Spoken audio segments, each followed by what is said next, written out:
Iya sih sempat pernah baca sih, Onggoham pernah menyatakan bahwasanya memang skeptis hari ini tuh Cina kan sebagai animal atau animal economic lah. Jadi masyarakat Cina itu skeptisnya dengan animal economic, gimana dia tuh binatang yang menguasai ekonomi katanya, perekonomian. Nah, itu dibuktikan dengan adanya praktek-praktek mulai dari mendring, jual beli. Nah, memang selama ini atau masyarakat Tionghoa yang di Tuban, ya Irama Tuban ya itu settingannya memang sebagai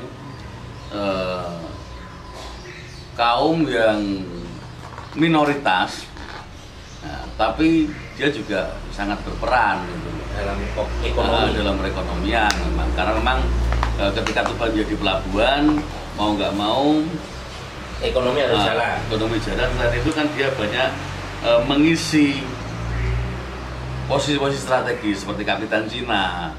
Nah, bahkan dia menguasai perdagangan untuk menjadi pack atau lain sebagainya itu. Nah kalau memang, tapi kalau dilihat dari sisi ekonominya ya memang ya seperti itu. Nah tapi ada sisi-sisi yang bisa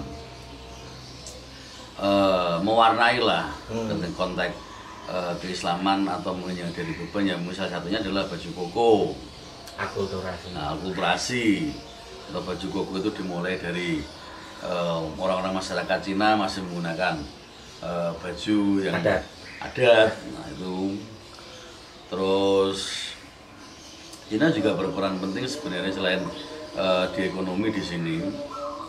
Jadi budaya-budaya berpakaian, bahkan bersandal dan lain sebagainya itu kan juga dari masyarakat Cina. Nah, yang paling penting itu selain di sini adalah Cina itu memberikan ya itu sandal. Ya salah satu adalah penamaan bagia. Itu kan dari masyarakat Cina. Oh, bagia. Nah, selain dia sandal itu sebagai alas kaki, fungsinya untuk melindungi kaki dari kotoran, terus kemudian dari debu, batu, kerikil dan sebagainya itu. Salah satunya Cina juga mengakulturasi kebudayaannya dalam memberikan sandal.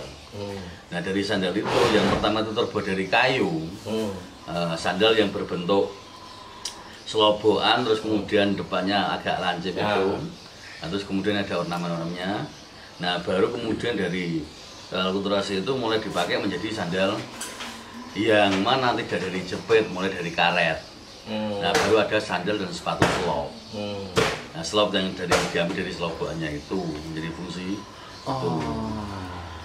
Nah di Islam itu di Tuban ini dahulu karena memang dia penghasil kayu terbanyak, ya otomatis sangat mudah untuk mencari bahan, bahkan dari kayu randu, bahkan dari kayu mahoni dan lain sebagainya dulu, tapi yang jatuh itu sangat mahal. Tuh, nah terkait baju koko dan lain sebagainya jelas karena memang Cina sendiri juga penghasil kain pada saat itu, kain sutra dan lain sebagainya. Salah satunya adalah cara berpakaian di Cina sendiri. Nah kalau di Tuban sendiri salah satunya yang masih kental dan ada adalah terkait konteks arsitektur atau dalam konteks pembuatan rumah. Nah, di Cina sendiri ada cerita atau mungkin legenda yang mana di wilayah Ronggolawe atau wilayah Kingking itu kan raja-raja di wilayah Tuban itu. Orang itu kalau membangun rumah itu tidak boleh melebihi makam dari Ronggolawe.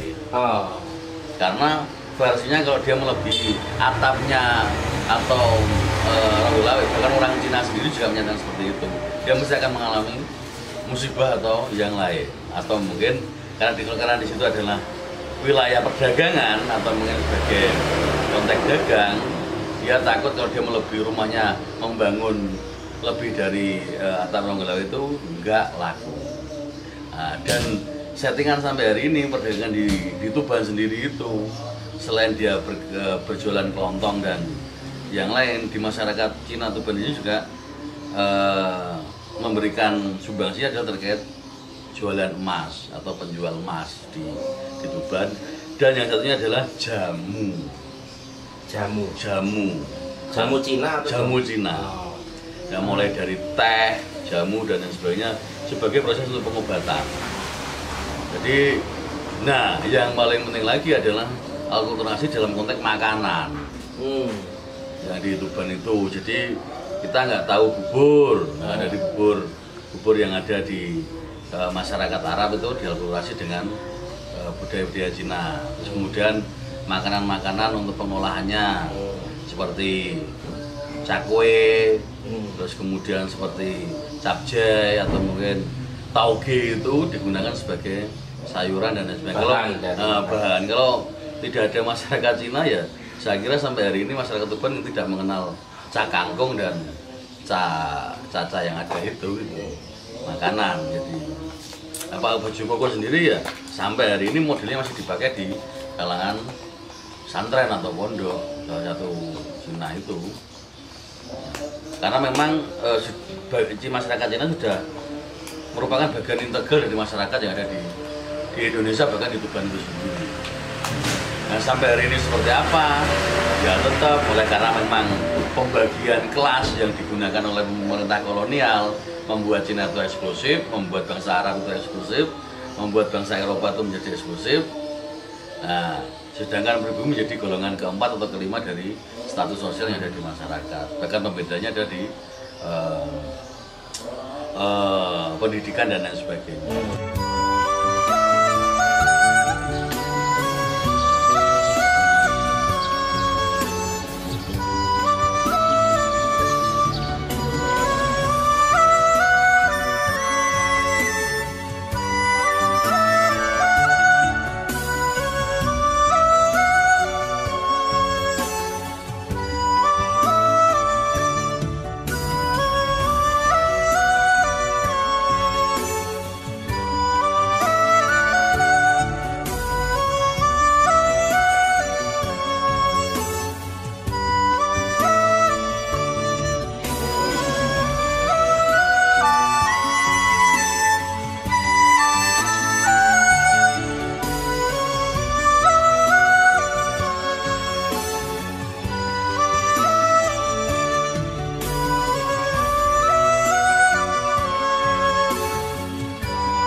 Thank you.